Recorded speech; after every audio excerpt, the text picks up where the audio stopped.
Hello, everyone. Welcome to this week's Crunch seminar. Today we have one speaker. He is Anas Jnini. He holds a mechanical engineering degree from EPFL, and he previously worked as an aerospace engineering before pursuing a PhD at the University of Trento, where his research focuses on scientific machine learning for computational fluid dynamics.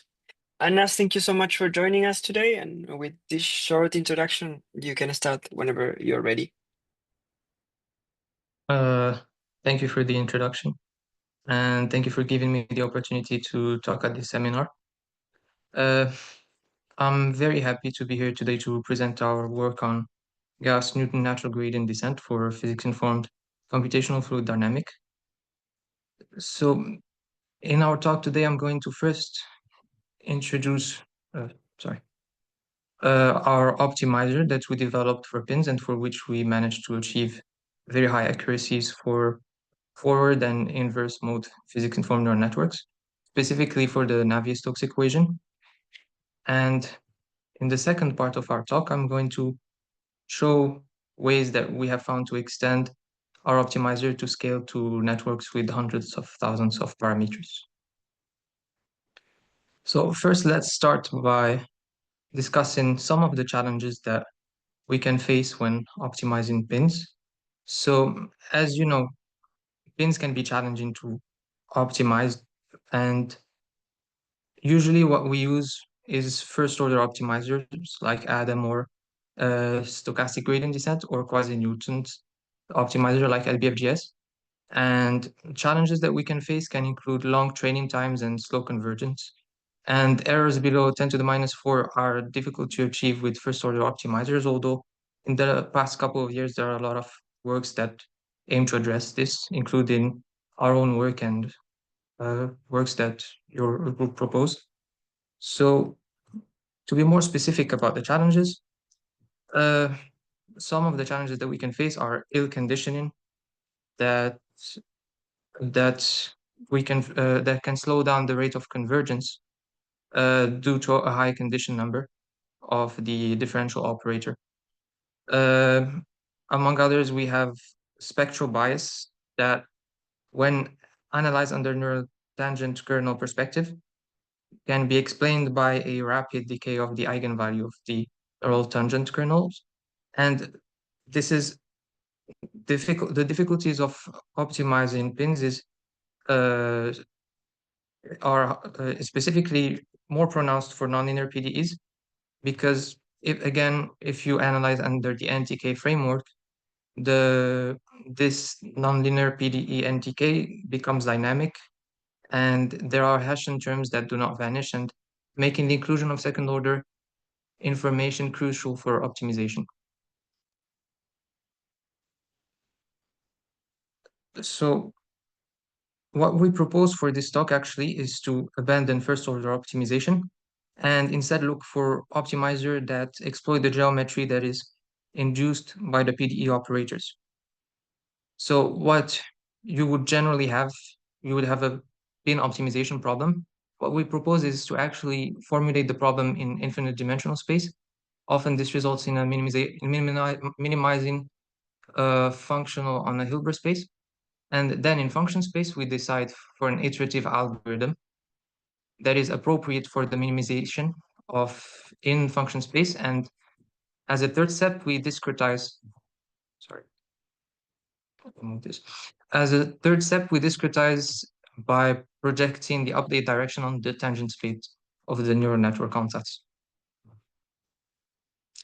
So as an example, we focus in this talk and also in our paper on solving the Navier-Stokes equation.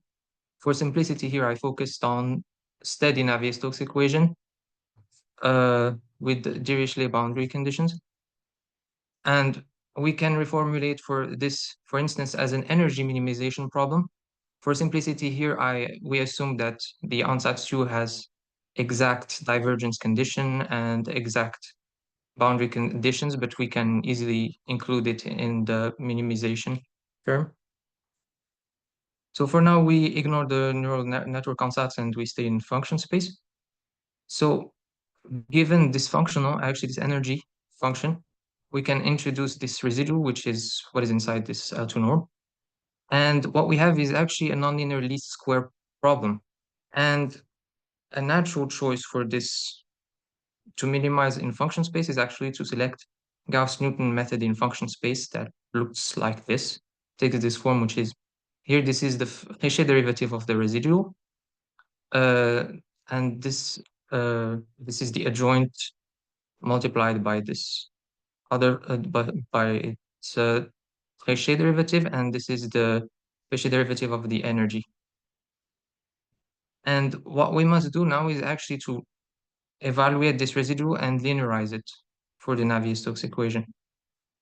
And for demonstration, I demonstrate how to do it with via Gauss derivative because it's assuming that the Fréchet derivative exists, it coincides with the Gauss derivative. But so what you would do now is evaluate this perturbation and set this epsilon to 0. And what ends up happening is we have to linearize this advection term, and we fall back on this linearized residue here. So now that we have our function space algorithm, we can think about how to discretize this to get an optimization algorithm in parameter space. So we introduced a neural network ansatz, and we also introduced its tangent space, which is spanned by the partial derivatives of the neural networks with regards to the trainable weights. And we introduced a parametrization map and the loss function, which is basically we substitute the neural network output into the energy.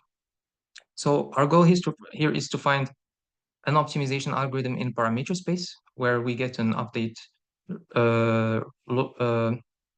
update true for the parameter space. And in order to understand the dynamics of the training, we do a Taylor expansion on the output of the neural network. And we get this form here up to the first order. And what we must do actually is to match this descent direction to the Gauss-Newton in a function space direction. So in order to do that, we actually introduce this least square problem on WK, and we must minimize this divergence between those two terms. So the normal equation of this least square problem takes this form, which is we introduce this notation, which is a Gramian matrix G times the descent direction, and this is the partial derivative actually with regards to the weights. And we can get the explicit entries here by doing a Galerkin discretization in the tangent space of the neural network, basically. And if we discretize this Fréchet derivative of this, we fall back on the Euclidean gradient, actually. So we fall back on this is a Gramian matrix that we obtain by introducing these partial derivatives into the Fréchet derivative and like this Gauss-Newton metric. And now we are able to find an optimization algorithm in parameter space. And this is actually a pseudo-inverse. This is the pseudo-inverse of the Gramian matrix. We can also find the correspondence between our discretized algorithm in function space and Gauss-Newton parameter space, because when you write down this and you introduce this collocation, and we also added the boundary here that we removed for simplicity. This is nothing but a sum of rank 1 outer product of single Jacobian residual rows, where the residual is actually the stacked PDE term and the stacked boundary term. And it is obvious to see that this can be written into this form, which is Jacobian transpose times Jacobian. And this is nothing but Gauss-Newton in parameter space, actually. So by discretizing Gauss-Newton in function space, using this Galerkin ansatz, we found Gauss-Newton parameter space, and this is important for the rest of the talk too. We're going to use this for One question. scalability. Yes. But here you're also dealing with the boundary residual, but before you said that you were absorbing all the boundaries and all the constraints into the PD, right? Yes. Yes, it was just for simplicity of presentation. You can easily add for here a boundary term, and you can add a divergence term as well. But for our discretization, what was important was to show the nonlinear term, meaning the momentum equations. But yeah, you can add the divergence term, for example. Okay. Yeah. Or you can drop this if you want.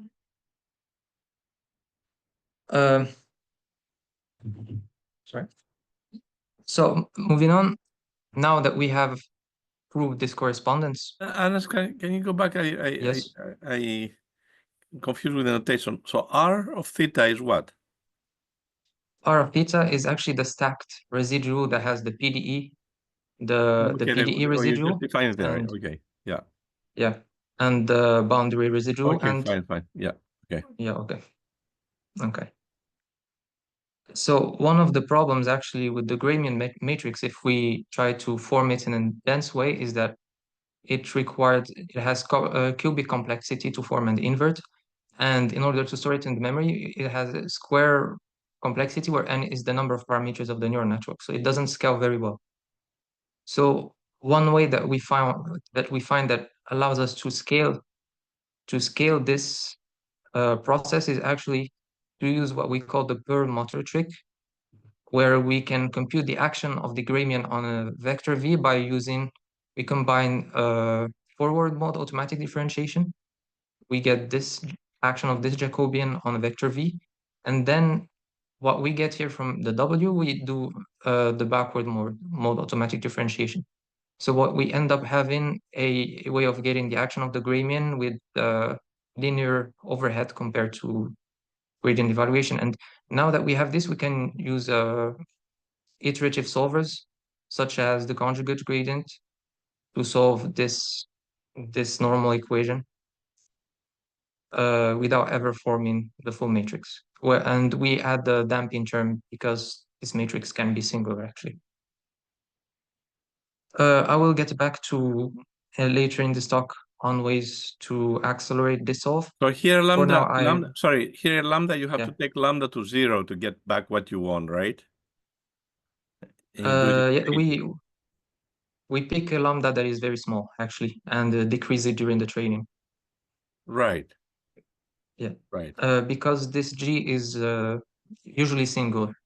It's singular if you have a lot less collocation points. Actually, the rank of the Jacobian is smaller than uh, is smaller than the parameter space, basically. Yeah, I will get back to the spectrum of this later on. So yeah, as a first experiment, I focused on three benchmark flows, Cavazzani flow, Beltrami flow, and Taylor-Green vortex, who all have analytical solutions. And we use our optimizer to show that we can get very high accuracies for this. So the first two example have soft boundary conditions, and for the third one, we imposed hard initial boundary condition, hard periodic boundary conditions, and the divergence-free MLP. So we only have to optimize for the PDE residual. And specifically for this part of the talk, we came up with a heuristic preconditioner for the conjugate gradient, where we form the Gramian on a coarse collocation grid, meaning 10% of the whole collocation grid, and compute its Cholesky decomposition and its invert as a cheap, low-cost preconditioner for the conjugate gradient. Okay, question here. Do you need for the Yes. precondition, do you need to have a uniform grid or a structure grid? Or can you have random points? What worked best for this was a uniform grid for everything. Uniform grid for the collocation points and the coarser grid for the preconditioner. But yes, if you focus on a certain zone, the preconditioner will not work very well, I think. Right. So, but I think the uniformity comes from the fact that you use this Cholesky decomposition, right? As a Yes. preconditioner. Yeah. Yeah. So here we show that we compared our GNNG preconditioner with BFGS and Adam. And for both GNNG and BFGS, we did 5,000 iterations, and for Adam, we did 200,000. And what actually we observed for these problems is that our optimizer can match the end accuracy of BFGS very fast, actually. It only takes 45 seconds to match approximately 2,000 iteration of BFGS. And here for Taylor Green, 16 seconds, and Beltrami 16 seconds. And we see that most of the learning happens at the beginning of the training, and convergence rate decreases here. And when we allow it like full optimization time, for Taylor Green Vortex, we reach 10 to the minus 7 accuracy compared to BFGS, which is 10 to the minus 5. And we outperform BFGS by 2 and Adam by 3 orders of magnitude. As a second experiment, I picked a more challenging Can you add, case. you go Yes. too fast. I'm trying to read the numbers. Sorry. You're going too Sorry. fast. So the accuracy is fine. The times, what is this time? Why you have 3 slashes there or 2 slashes? What is the time? Can you? Oh, it's the time per iteration, actually. The total wall time divided by the number of iteration in each case. So which one is the cheapest? The cheapest would be Adam. The most expensive would be GNNG because we're doing a lot of things, but actually one iteration can decrease the relative L2 error in such a way that it's actually worth it, that it costs more. But right. Overall, if you multiply 5,000 times 2.8, let's say for the Taylor Green vortex, versus 200,000 times 0.08, which one's bigger? One is for the Taylor Green vortex, 3, so one is 15,000 seconds, yeah. and the other one is 20,000 seconds. Okay. Yes. So you beat Adam by a little bit. Okay. Yeah. But what happens, as you see, is that it actually only takes 15 seconds when you evaluate in iteration time, because for the first 50 iterations, we already reached 10 to the minus 4, for example. So that's an observation that we have for these cases, which are quite smooth, actually, because they have an analytical solution. And okay. Excuse me. Can I ask a quick question? This is Panos Tinis from Pacific Northwest National Lab. Can you go back to the slide where you were, previous slide? Yes. Here. So what do you mean by divergence-free ansatz MLP? What you can do is, actually there are 2 ways of doing this. What we did is there's this paper called Neural Conservation Laws that designs a neural network that whose output velocity is exactly divergence free. So the way they do it is actually they output a Jacobian matrix and they come up with this skew symmetric matrix, and they get the divergence from it as the velocity field. And it could be basically, you could also do it using the stream function formulation of the Navier-Stokes equation in 2D for this case. In 2D, yes, but in 3D, that would be yes, more difficult to do. Okay. But you could do this for also, the paper is called Neural Conservation Laws, and it also works in 3D. Okay. I think you checked that you do get the divergence. It's up to machine. Yeah. It's up to machine precision. Okay. 10 to the minus 17, 16. Thank you. Yeah. Thanks. To comment a little bit on that, actually in our PINN review paper we include that method. That is that you predict a vector potential and then you take the curl of that. So that it means that so your velocity will be the curl of a vector that will be the output of your neural network. So then it means that if you take the divergence of the curl of anything will be 0. In the review paper, I think that we went through that method that it's a different method, but the idea is the same, basically. So, and here we also did the hard initial condition and hard periodic boundary conditions by decomposing the input as Fourier modes, basically. And yeah, that's why we see like a very accurate result for the Taylor-Green vortex, is because we only have to optimize for the momentum equations. Hey, Anas, this is Raj. Okay. I just have a question. Hi. Hi, this is the BFGS. Is it BFGS or LBFGS? BFGS. This specifically is a BFGS. So in the BFGS also, like you have a two-way of solving the Hessian part, right? Using the linear cycle as well as the inverse, like take the inverse and do the Jacobian vector product. So which method you have compared it against? Because both have different performance here. Like I think it was the one on JaxOpt. I'm not sure I remember exactly, but it was the JaxOpt implementation of BFGS. I would have to check. yeah, because I don't have this in. yeah, because that affects a lot the convergence that is affected by the method you choose. And also, like you mentioned that this Gramian matrix, that is how it is called. So that also you mentioned the two approaches you can use, right? But those two approaches depend on the sparsity of matrix actually. If your matrix is very sparse, then you go for linear solver. If your Hessian or the Gramian matrix is dense, then you go for do the inverse and then do the Jacobian vector product. So I'm not sure if that condition also applies for Gramian matrix. In this case, we have dense gramians. For nonlinear PDEs, at least, I think that the gramian is dense. Okay, so did you compare that when you choose one of those method, which performs better?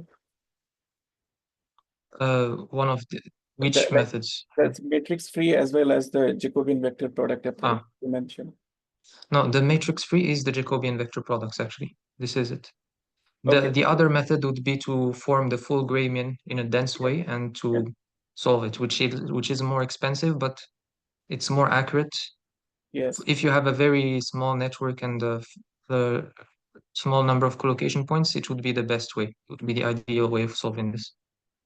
Okay, so do you have any benchmark for those two methods, like for convergence, not about the speed? So for this talk, I presented everything on the matrix-free approach. okay. But I will later on discuss the preconditioning and more about the gramian matrix and the spectral. Yeah, because the both approaches you can use in BFGS, and then that could be a very good benchmark. That's just a comment. So. Okay. I will look into this. Thank you. Yeah. As a second experiment, we focus on the lid-driven cavity at Reynolds 3000, which is more challenging, and it's been shown that for pins, the vanilla pins can struggle with this, but there have been a method that uses curriculum learning that was presented in a paper by Sifan Wang, I think. And the idea here is to consider this steady Navier-Stokes equation at Reynolds 3000 with the lid-driven cavity, where we have this regularized cavity with so that we don't have discontinuities at the corners. And we pick again, the same MLP with 4 and depth 4 and width 50. And we basically schedule the training for increase in Reynolds numbers. So for Adam, we can pick 50,000 to warm up with each Reynolds number. It's actually the same curriculum as the Sifan Wang paper. And for BFGS, we can do the same sequence and iteration counts as Adam.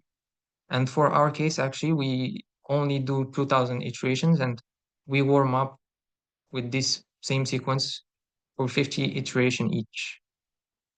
And we use the same precondition as the first example.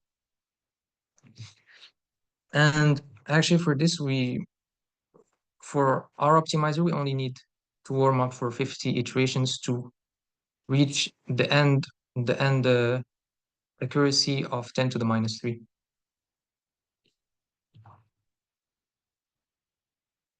So we have shown that our method can be extended to higher Reynolds numbers at least. So the So this normal is MLP gets you 80% over above? with Adam, yes. With Adam, yes. In But Spari's, in Sifan's Spari paper too? yes, but they have Adam does better because they have a larger network. I think it was 128. Okay. Yes. But But BFGS gets to median of 12%. but even if you use a larger network, do you remember what was the accuracy that they achieved with 120? It wasn't.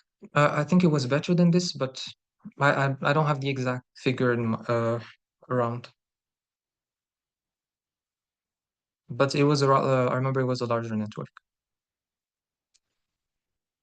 Also, Juan, I think the Jorge Urban from Spain, who did this cavity problem in the JCP paper using scaled BFGS or scaled Broglie.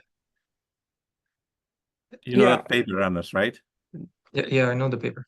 How does the results compare with yours on the cavity problem?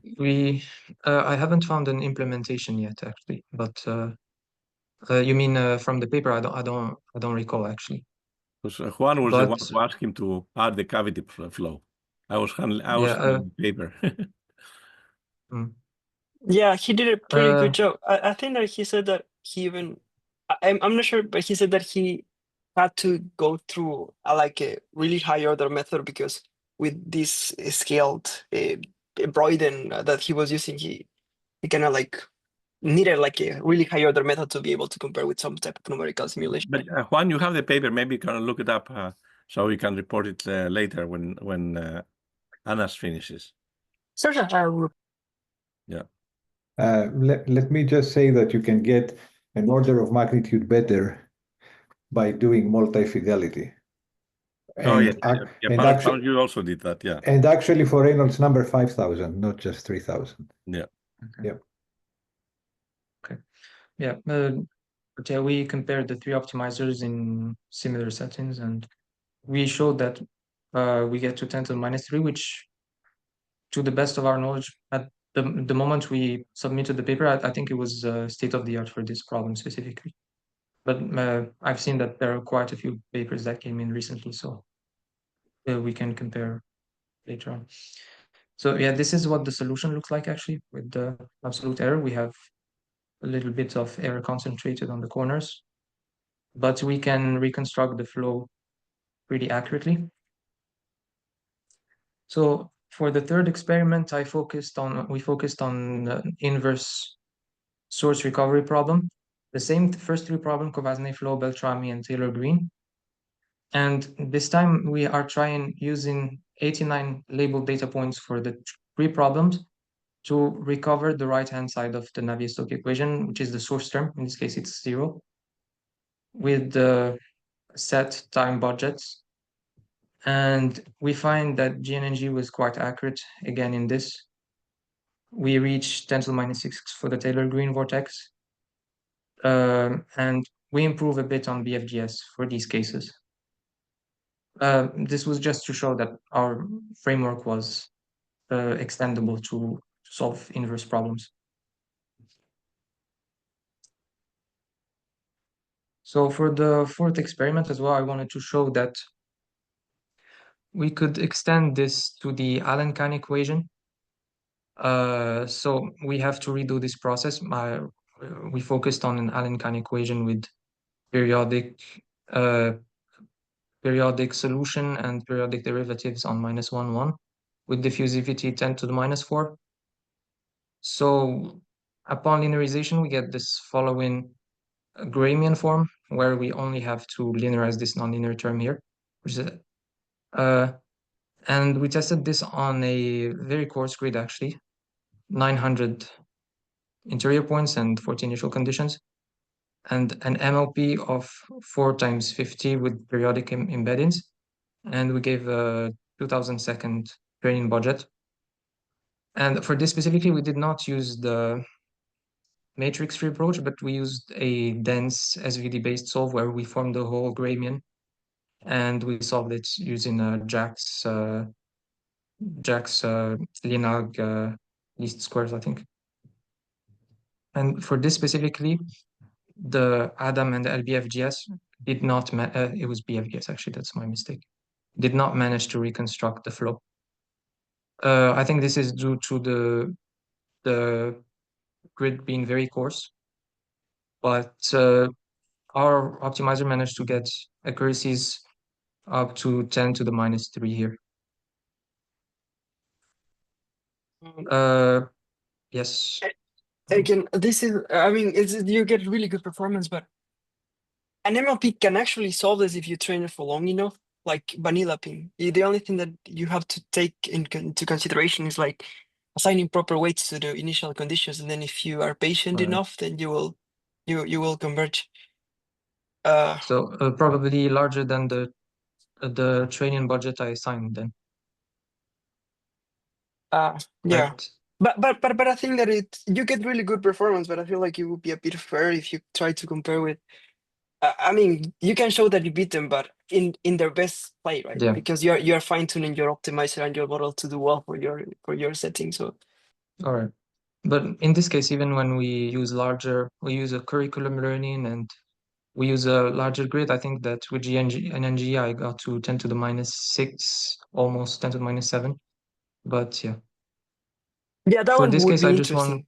Yeah. That one would be interesting because if you only use first order optimizers and if you use things like RVA or Yeah. even the Panos weight, I think that in Panos weight you can get to 1.9 to the minus 5 with only Atom in first order optimizers. Yeah, and I think that in Jorge's paper you also can get to, it's I think in the order of 10 to the minus 7, but it's also second order, which would be a better comparison from you. So what I'm saying is like maybe it would be a good idea to be able to compare the result with the current state of the arts in the best, with all the models, but in their best field. So otherwise it's. Yeah. This was the state during our submission, which was before all of these algorithms came out. So it would be interesting to compare to them. When did you submit this? I think this was end of year, last year, the second version. Yes. Oh, well, in that case, RBA was there like last year, so at the beginning of last year. So maybe. Okay. Yeah, now moving on to the second part of our talk, where the idea we can focus on scaling the iterative method. And the efficiency of the conjugate gradient actually depends on the spectral properties of G. So if you want to solve this normal equation, it requires a number k of iterations that is bounded by this formula, and it greatly depends on the condition number actually of the matrix. So if you have a large condition number, you get slow convergence, and which is generally the case for these differential operators that we discretize. We get very high condition numbers, so usually it's not realistic to solve these problems with good accuracy without proper preconditioning. So Is there the a square heuristic root method missing in the estimate? The number of iterators maybe scales with the square root of the condition number. Yeah, there's a square root actually. Yes, that's my mistake. Yep. Okay. Otherwise, it would be really bad. Yeah. Okay. Yeah, it's probably formatting. I dropped it and I formatted this. So yeah, the heuristic preconditioning method that I presented with the Cholesky decomposition, it was actually only feasible because we had this relatively small parameters size. We were at 7,900. So for a large GPU, we can still form this. But if we get to very large networks, this is really not feasible. And also if the number of parameters exceeds the number of residuals m equals the number of collocation points times the output dimensions, then G is ranked efficient and singular. It has basically number of parameters minus m trivial eigenvalues. And moreover, what happens with this is basically a kernel matrix that has rapidly decaying eigenvalues. So what you end up having is a few large eigenvalues, and then it decays rapidly, and then you have a lot of trivial eigenvalues. This is a Gramian of size 9 million with the collocation number m equals 2000, meaning 400 collocation points for boundaries and 400 for interior points. So what you end up having is basically 10 to the almost 9 million. Yeah, it's 9 million trivial eigenvalues and large gaps in the spectrum. So what we propose actually is to precondition conjugate gradient with the low rank preconditioner that actually estimates those larger eigenvalues using an iterative algorithm like Langsos algorithm or locally optimal block preconditioned gradient, and use this singular value decomposition of the operator that we have to precondition it, to precondition our conjugate gradient. And this will actually only have a spatial complexity of n times k, where k is the number of eigenvalues that you select, and n is the parameter space. So you are able to store this. So what this does is basically it tries to damp the top part of the spectra, and by doing that, you can significantly decrease the condition number of your conjugate gradient and decrease the number of iterations. So for this experiment, I selected the same experiment as the Kovácsné flow, but with an MLP with 10 hidden layers and 110 neurons. So it's 110,000 parameters. You can't really do a dense solve for this. And I got an SVD preconditioner with a locally optimal block precondition gradient. And what happens here is that by preconditioning the conjugate gradient with this, we'll still get a better, this is LBFGS, that's my mistake. With the time budget of 2500, we get improved accuracy of approximately 1 order of magnitude compared to Adam and LBFGS. I also wanted to show that we can apply the Hessian-free Gauss-Newton, but this time for operator learning. So we did an experiment with depot nets, and we select actually the vorticity equation for the same Kovácsné flow, where we have a depot net that maps the Reynolds number, which is the input of the branch net. And for the trunk net, we get the coordinates. So it's approximately 100,000 parameters. And we trained actually with only the physics-informed loss for Reynolds number between 50 and 250. And we did the inference on Reynolds 500. Sorry. For the SVD, we used the Langsos algorithm, which is a different iterative algorithm. That's the first one. And what we end up having is we get to accuracies of 10 to the minus 4 for the inference at Reynolds 500. And LBFGS performed quite well as well to 10 to the minus 3. So we managed also to extend this to operator learning.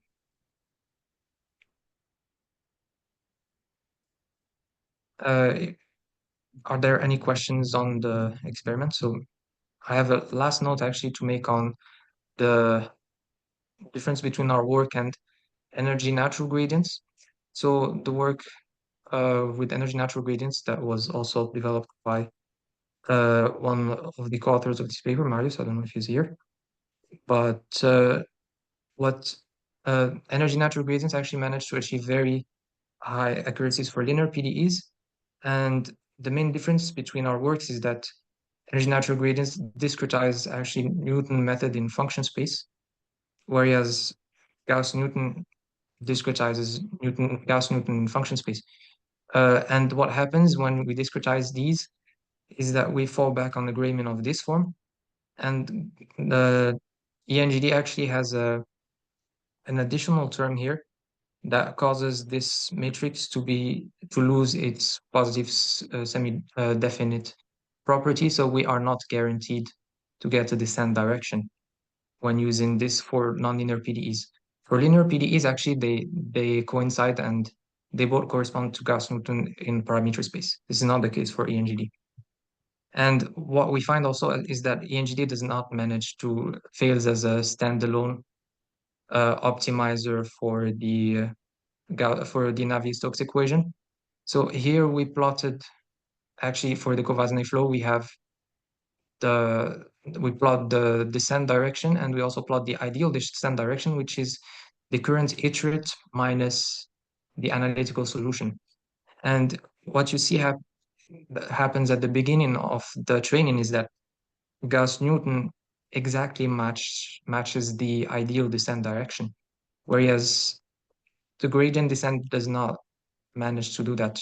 Neither does ENGD.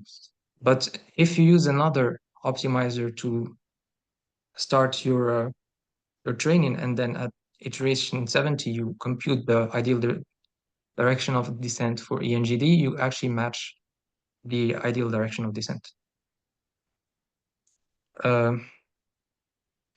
So in conclusion, we proposed Gauss-Newton natural gradient method in function space, which upon discretization fell back on Gauss-Newton parameter space. And we managed to get highly accurate results for this. And we also developed a matrix-free formulation and the preconditioning method that allows us to scale to networks with hundreds of thousands of parameters.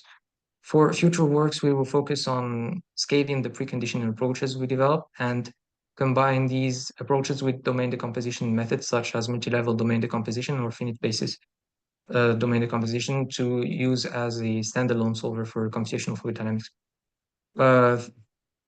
Thank you for your attention, and if you have any questions, I'm all ears. Can you reference the paper that you said it's in which paper, which is your paper? Do you have a citation paper? My paper, yes, we actually did the citations in the beginning. It's this one. Yeah, we have the preprint online. It's an old version, but we can update it.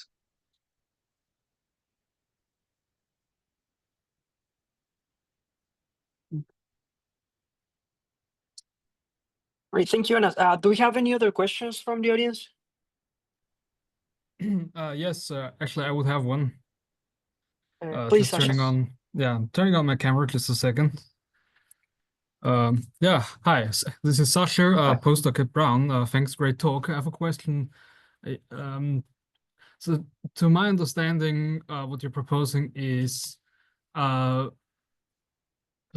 gradient to follow something like a Riemann metric, right? Yeah. Like a Riemann metric gradient descent where G is your metric. Now, what I didn't quite understand is what is your metric G? You hinted at it I think it was at slide 30.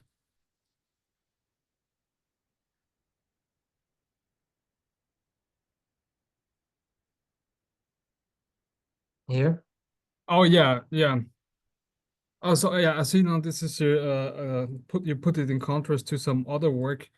But what's your metric for G, right? Because this seems to be a crucial element here, how you define this for G? How you define this metric. For ENGD, it's basically the discretized form of Newton in function space. If you start with the Newton algorithm in function space, right, and discretize it, you will fall back on this form. Okay, well, so there's some inner product here. Yes. I didn't quite understand what is the R, and so R is your residual, yeah, right? Sorry. Yes, if I will go back to here. Sorry. Yeah. So in this case, for the Navier-Stokes case, R is the residual. Mm-hmm. It's here. For Gauss-Newton, you linearized this residual by applying the Fréchet derivative here. So it's literally a discretized version of the residual. Yes. Okay. For Newton, you do the second Fréchet derivative. Okay. Okay, thank you. Sure. Hi, Anas, this is Raj again. Just a couple of clarifications. So what was your wall time for the cavity flow?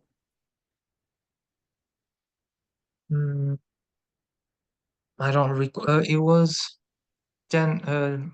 All of them had 10 to the power 4, approximately. 10 to the power 4 But seconds. Seconds, yes. Okay. Just. But yeah, I should put the information on the updated preprint. But the iteration count was around here. Our method does because for this we have a higher collocation point, number of collocation points, so it doesn't scale as well as first order optimizer, of course. So in this case, Adam would be the fastest one, Yeah. for both second order.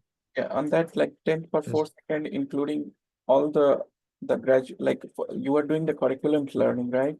So all the stages of training, including that, all this, right? Yes. Okay. Yes. And just last question is that when you use this conjugate gradient method, it has to be differentiable, right? Because you are doing it at every iteration. Yes. So what actually we pass to the conjugate gradient is we pass this Hessian vector product, which is the linear operator that we're solving. So we use a JAX. JAX has an implementation of this. Yeah, so that is differentiable. So it goes through. Yes. That differentiation. Okay. Thank you. Excellent talk. So the paper is online, right? The paper is online. Yes, the old version is online. We have a new version actually that we can put in the next few days, I think. It has the additional conjugate gradient experiment. So just a suggestion, like when you construct the Gramian matrix, can you construct it batch-wise?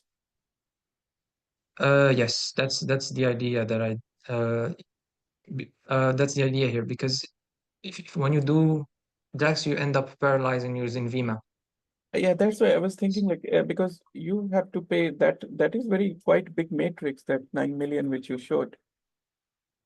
Yes, for that one, actually, you only need. But which one? the question will come that if you do batch-wise, how do you handle the noise because of the stochasticity? Because you have to, it affects the gradient a lot, right? And the reduced stochasticity. It's usually damped. So like the actual damping would be 10 to the -5 around here. So the noise will be damped here. So you can see it as a sort of filtering when you add this damping when you solve the conjugate gradient. Yeah. Does that answer the question? Yes. Thank you very much. Excellent talk. Thank you.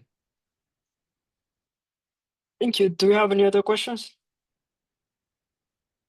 No questions. Alan's very. Oh, sorry, Yanku. Yeah, go ahead. Go ahead, Yanku. Hi, this is Yanku from Brown.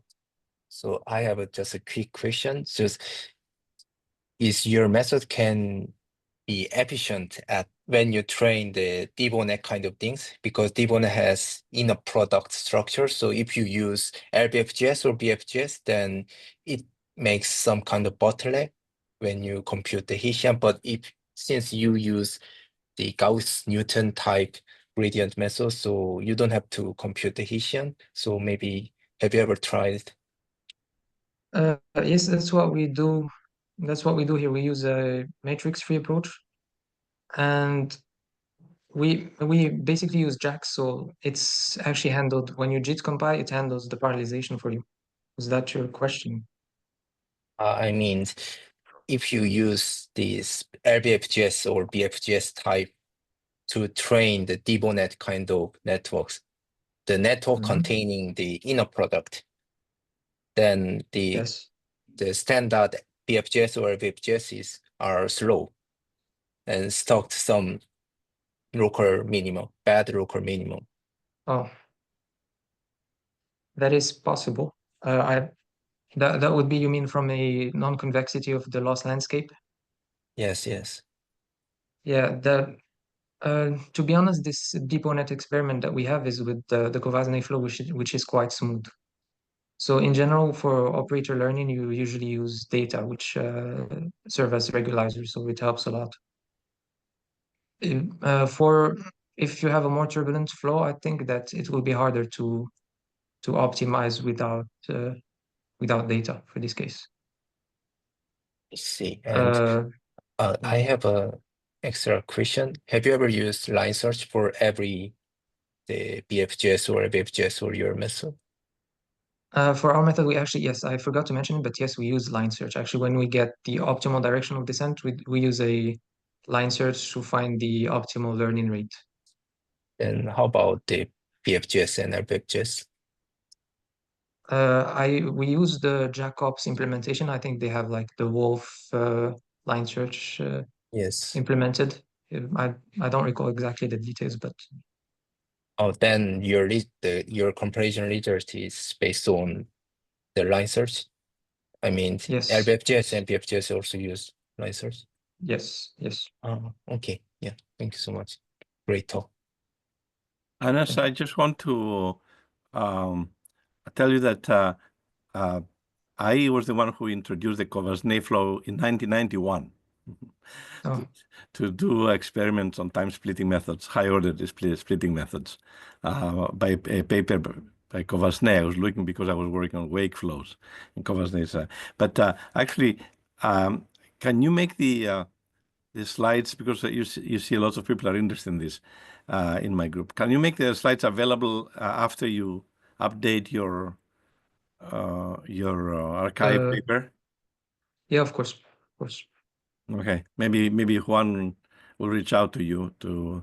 Of course, we have the video, but it would be nice to have your slides because you have lots of reference. Also, we want to check the timings because we're doing some experiments ourselves now on this. All right. Yeah. Yeah, I can make everything available. Also, Anas, one question: is the code available? Because the energy gradient descent is available, right? Yes, the energy gradient is for GNNG. We were waiting for it to be accepted to a venue, but Okay. I can discuss with the other coders to see if we can make that happen. Yeah. Okay, sounds good. Thank you. Yeah. Okay, do we have any other question? It looks like we do not. So with this, we can close this week's Crunch seminar. Thank you so much, Anas, for your presentation and everyone for your time today. And until next Friday. Thank you.